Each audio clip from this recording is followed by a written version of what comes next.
Joining me now, Ben Cline. Ben, congressman of re-election. He's going to win easy. In the 6th district, that's the Lynchburg to Roanoke area, pretty big territory that Ben has. Hey, Ben, great to have you with us. John, always good to be with you here 3 weeks before Election Day. It's awesome. I know even though you're in the House, I know you're following the Amy Coney Barrett deliberations, if you will. What just honestly, Ben to John, what do you think of the behavior of some of these Democrats, like Senator Hirono in Hawaii, asking Amy Barrett if she's ever assaulted anybody sexually? Like, what is up with that? Yeah, Hirono's an embarrassment. The Democrats on the Senate Judiciary Committee are just making fools of themselves and falling all over themselves trying to appease the far left, which opposes Coney Barrett. But they have no reason to oppose her. She's doing a fantastic job. She's a constitutionalist. I mean, that's why they oppose her, is because she actually follows the Constitution. And the left wants to make the Constitution into a malleable document that they can change at will. Their goal to pack the court, to put on 4 new liberals if they can win back control of the Senate. Joe Biden won't even stand in the way of that, refuses to say, no, I want to stand up for an independent Supreme Court. He just wants election, but it's not going to happen because the American people see exactly what Joe Biden's about. It's going to be the Harris-Biden administration, as he said, and he's just going to be a placeholder for the radical left. What did you think of, did you happen to see the speaker's meltdown yesterday on CNN fighting with Wolf Blitzer? Because, they go on CNN and they expect that, it's friendly territory and everybody says how wonderful they are and ask them if they're comfortable, if they like a cold soft drink or a hot cup of coffee. Blitzer actually asked her a legitimate question, like, why don't you negotiate that CARES package down to what the president wants and give people relief, and she had an absolute meltdown. She was offended that CNN would even ask her a question. Did you have? What was your reaction to that? She threw her moderates under the bus. She threw her moderates under the bus who want a deal. There are some who are pressing her to give in order to get a deal to actually help people, like the people in my district who need some assistance, small businesses who are struggling to make ends meet. We've got great restaurants here in the Roanoke Valley that are closing even right now because they can't make ends meet and they have to let their employees go, and then their employees have to get on unemployment, and it just kind of snowballs. So Pelosi could get a deal with the president. The president wants to get a deal, but no, she wants the issue to campaign on in these last 3 weeks. She's campaigning on the misery of the American people, and it is sick. It is sad, and when she's confronted about it, not just by the right, which she ignores, but by the left, Wolf Blitzer, CNN, where she thinks it's a safe space, she gets pushback and she goes unhinged, and it is a fantastic video. So I would watch it because this is how Nancy Pelosi really is. She can't handle any pushback. She can't handle any contrary position. And you know what? We hope we can remove the gavel from her hands here on November 3rd when we take back the House. It's going to take Scott Taylor, Nick Freitas, Alicia Andrews, Leon Benjamin, all these guys getting in the House, Bob Good getting in there, keeping the fifth red. It's going to be great. The relief for COVID, the CARES Act, right? We talked about this a week ago, but now you've got Democrats that are saying, hey, let's just get a clean bill and get this done. Let's get these checks in the mail for $1,200. Let's get the PPP done.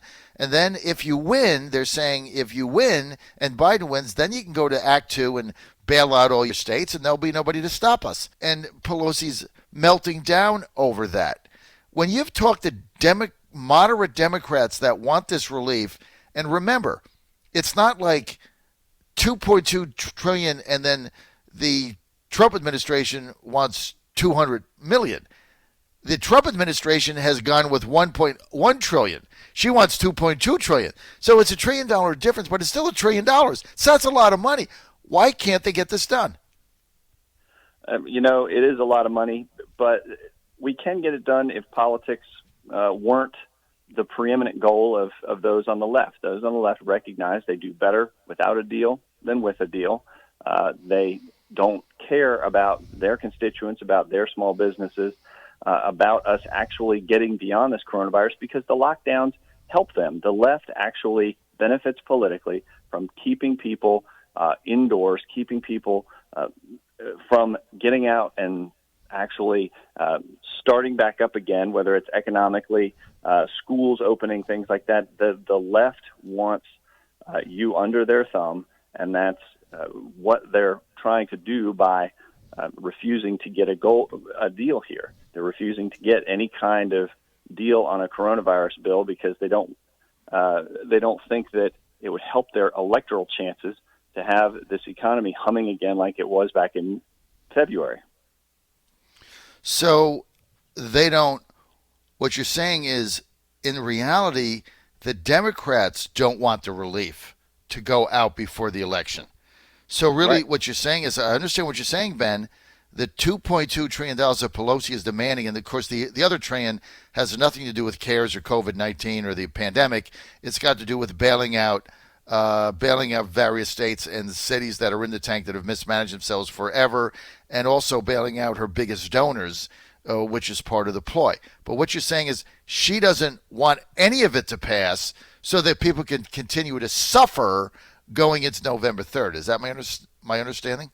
I think that she is willing to ignore the plight of working Americans who are desperate to get their businesses back on track, to get their employees back on track, to get their schools open, to get their kids educated. She's ignoring the needs of this country in order to ensure victory on November 3rd, and it's just sad. John Fredericks Radio Network. We're with Ben Cline. Ben Cline, Congressman, Republican, 6th District of Virginia. Ben, how do you see Virginia now? I know we've got a great ground game. I know you've been involved in some of the things that we're doing. You're one of the incumbents that even when you're a heavy favorite, you'll knock on doors, talk to voters. In your district, Ben Cline, what are you hearing? What are they saying? Voters are exasperated. They just can't understand why we haven't done what we need to do to get this economy started again. And they're understanding that the CARES Act helped a lot, but they are concerned that, especially with Richmond dithering around the budget, Governor ineffective Northam just kind of serving out his lame duck term, and nothing happening in Washington because Nancy Pelosi would rather campaign on the issue. They see politics not helpful, but broken, just severely broken, and they're looking for folks to actually get in there and fight for them instead of for New York or California to get their bailouts, or their specific folks who are they just want folks fighting for them. And the folks on the ballot in Virginia, Nick Freitas in the 7th served with him in the House, Scott Taylor served with him, Leon Benjamin in the 4th, Alicia Andrews in the 10th, doing great things. And then, having Bob Good coming in ready to fight with me and Jim Jordan and the other members of the Freedom Caucus for conservative values. I'm pumped to get him in there as well. So we've got a lot of work to do, but I think the folks in Virginia are ready for a good team to go to work for them after November 3rd.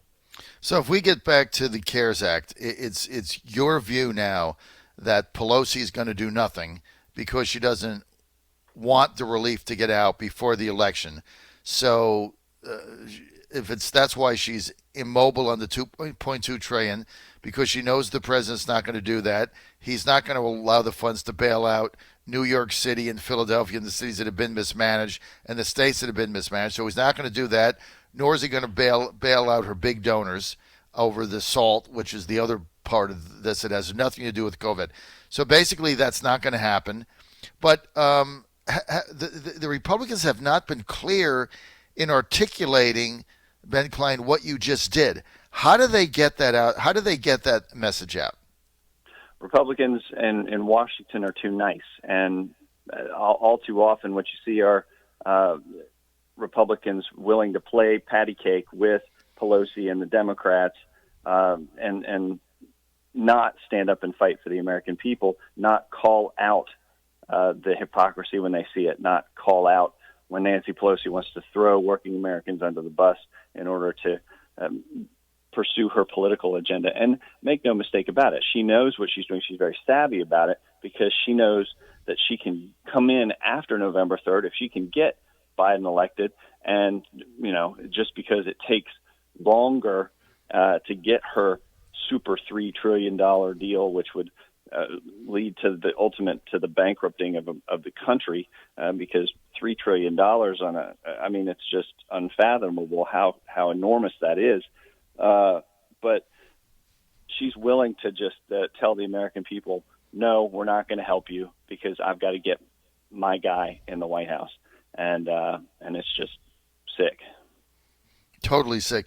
John Fredericks Radio Network, Trucking the Truth Across America. We're with Congressman Ben Cline, Republican, 6th District, Virginia. That's Southwest Virginia, basically Lynchburg to Roanoke, all points in between. Ben, I know you talk a lot to leadership, Kevin McCarthy, others, Scalise.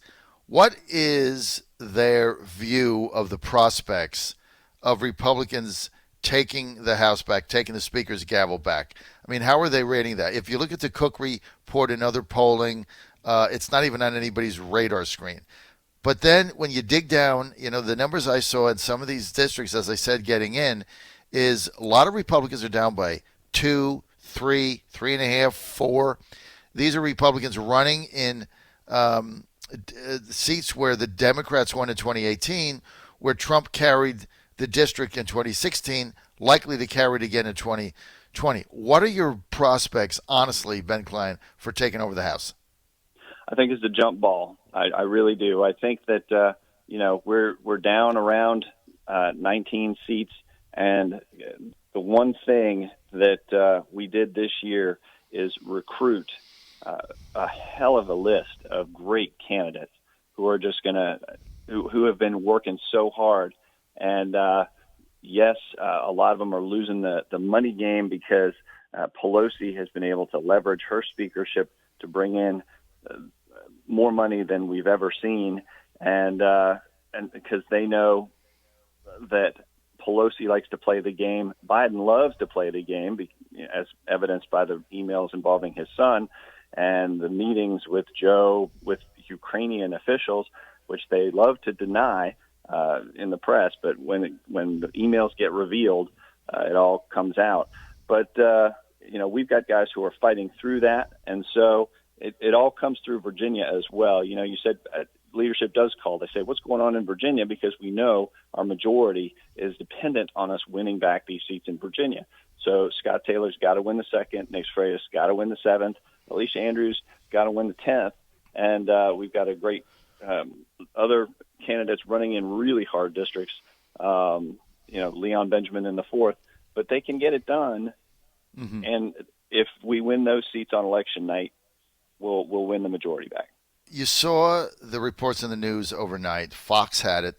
The New York Post broke the story of these emails and texts and other messages coming out between Hunter Biden, his real name Robert Biden, Hunter Biden, and his contacts in the Ukraine that pretty clearly appear to be leveraging his father's position as both vice president and the point person on Ukraine.